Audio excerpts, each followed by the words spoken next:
წლებში სახელმწიფო აუდიტის სამსახური განვითარების ახალ ეტაპზე გადავიდა. დღეს ყველა ობიექტური კვლევით აუდიტის სამსახური უმაღლეს შეფასებებს იმსახურებს. კერძოდ, ევროკავშირისა და ეკონომიკური თანამშრომლობის და განვითარების ორგანიზაციის მიერ 2022 წელს განხორციელებული ერთობლივი შეფასებით სახელმწიფო აუდიტის სამსახურმა მაქსიმალური 4 ქულიდან 3.4 ქულა მიიღო. ხოლო მსოფლიო ბანკის დამოუკიდებლობის ინდექსის მიხედვით საქართველოს სახელმწიფო აუდიტის სამსახური მაქსიმალური 10 ქულიდან 9.5 ქულით არის შეფასებული. ამ შედეგებისთვის მინდა ბატონ ირაკლი მეკვაბისძოს და სახელმწიფო აუდიტის სამსახურის ყველა თანამშრომელს განსაკუთრებული მადლობა გადავუხადოთ. როგორც იცით, საქართველოს კონსტიტუციის და პარლამენტის რეგლამენტის თანახმად, გენერალური აუდიტორის კანდიდატურის დასახელება წარმოადგენს პარლამენტის თავმჯდომარის ექსკლუზიურ უფლებამოსილებას. და ამ უფლებამოსილების ფარგლებში პარლამენტს გენერალური აუდიტორის თანამდებობაზე ასარჩევად წარუდგენ ბატონი ცოტნე პავლაშვილის კანდიდატურას. ბატონი ცოტნე წლების განმავლობაში მუშაობდა ფინანსთა სამინისტროში. ის არის მაგალითი პროფესიონალი და კეთილსინდისიანი საჯარო მოხელისა, რომელმაც 15 წლის განმავლობაში რიგითი სპეციალისტიდან მინისტრის მოადგილეობამდე საჯარო სამსახურის ყველა საფეხური გაიარა.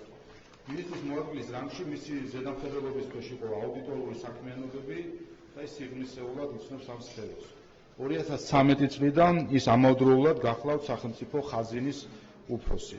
ამასთან ბატონ ცოტნეს აქვს დიდი გამოცდილება საერთაშორისო და დონორ ორგანიზაციებთან თანამშრომლობის და საფინანსო სტრუქტურებთან ურთიერთობის. სახელმწიფო აუდიტის სამსახური არის ერთ-ერთი მთავარი ინსტრუმენტი, რომელიც ეხმარება პარლამენტს და მის თითოეულ წევრს სახელმწიფო სახსრების ხარჯვის მარზომიერების და ეფექტიანობის ზედამხედველობის მხრივ. ამიტომ განსაკუთრებით მნიშვნელოვანია, რომ ის ნაყოფიერი თანამშრომლობა, რომელიც ჩამოყალიბდა პარლამენტსა და სახელმწიფო აუდიტის სამსახურს შორის, იმავე ინტენსივობით გაგრძელდეს. კერძის გენერალური აუდიტორის არჩევასთან დაკავშირებით გაიმართება მომავალ კვირას. დარწმუნებული ვარ, რომ ბატონ ცოტნეს ექნება საპარლამენტო უმრავლესობის სრული მხარდაჭერა. ამავე დროს იმის გათვალისწინებით, რომ აუდიტის სამსახური პარლამენტის ყველა წევრისთვის მნიშვნელოვანი ინსტიტუტია, იმეც ვიტოვებ, რომ ოპოზიციონერი კოლეგების ხარჯს დაუჭერენ ახალ გენერალურ აუდიტორს. წარმატებას უსურვებ ბატონ ცოტნეს.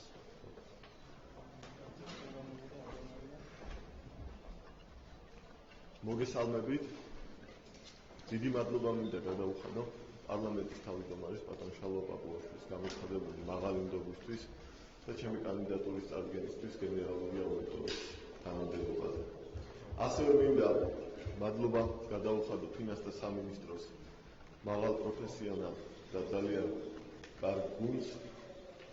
მოგეხსენება 16 წელი გავატარე მე ამ სამინისტროში სხვადასხვა თანამდებობაზე და საკმაოდ ემოციურია ჩემთვის ამ გუნდის დატოვების პერსპექტივა. ცალკე გამოვყოფ ასევე ხაზინას, რომელიც უფროსის გახდით თითქმის 10 წელი და მადლობას გადავუხდი ხაზინის თითოეულ თანამშრომელს.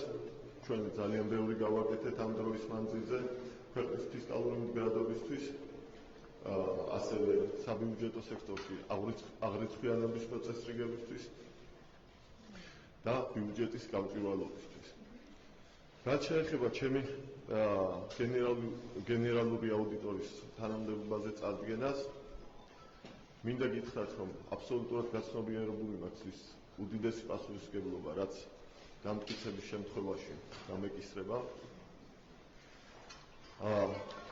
და მინდა გითხრათ, რომ ძალისხმევას არ დავიშურებ, რომ ეს უმნიშვნელოვანესი და წარმატებული ინსტიტუტი იყოს კიდევ უფრო ეფექტიანი და კიდევ უფრო წარმატებული. დიდი მადლობა ყურადღებისთვის.